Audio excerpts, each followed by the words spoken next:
well.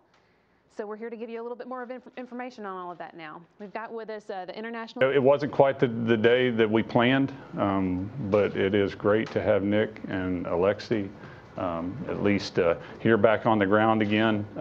Anytime you can get a crew safely home, you feel very good about what you've accomplished that particular day. The fact this crew didn't get to orbit, we feel bad for them, but we have every confidence that our Russian colleagues will figure out what's going on, and we'll hopefully see Nick and Alexi on orbit and at the space station again soon.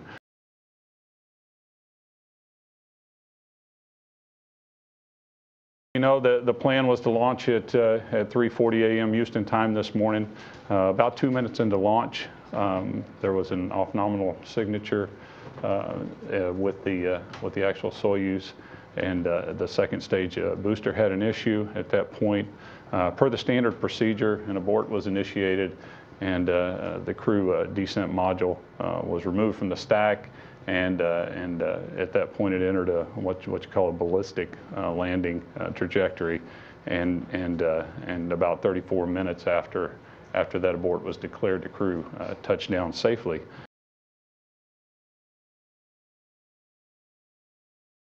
As far as where we go from here, our Russian colleagues typically, when they have a failure like this, they will stand up what's called a commission. And we expect that to be formed very soon, which will be tasked with trying to understand exactly what happened and what recovery efforts are needed in order to get flying again. So we'll expect to hear some details on that over the next few days from our Russian colleagues. Could I just follow and ask, could you fly the space station indefinitely without a crew? Where we see, decrewing station, that's something that we're always prepared for in terms of being able to support not having a crew, especially when we're in a 3-crew period.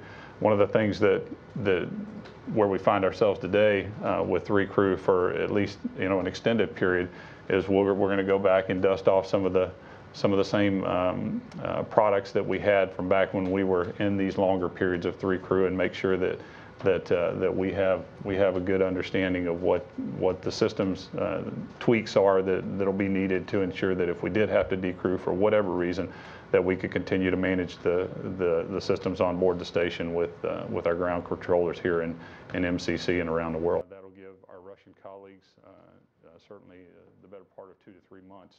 I feel very confident that we could fly for a significant amount of time. I don't indefinitely could be a very, very long time. So I hope we're not there, because our goal is to get back up there and get on with the science and the research that we need to do. But in terms of the systems are certainly designed, if they can continue to operate and the pumps do their job, and all the other systems, the arrays continue to rotate and we can keep the batteries charged.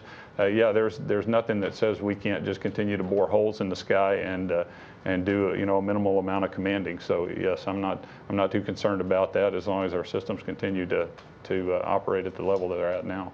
And I think that's true. But in late August, after that leak, and after today's briefing there, thanks so much for tuning in, and you'll want to stay tuned into NASA TV. We'll have some additional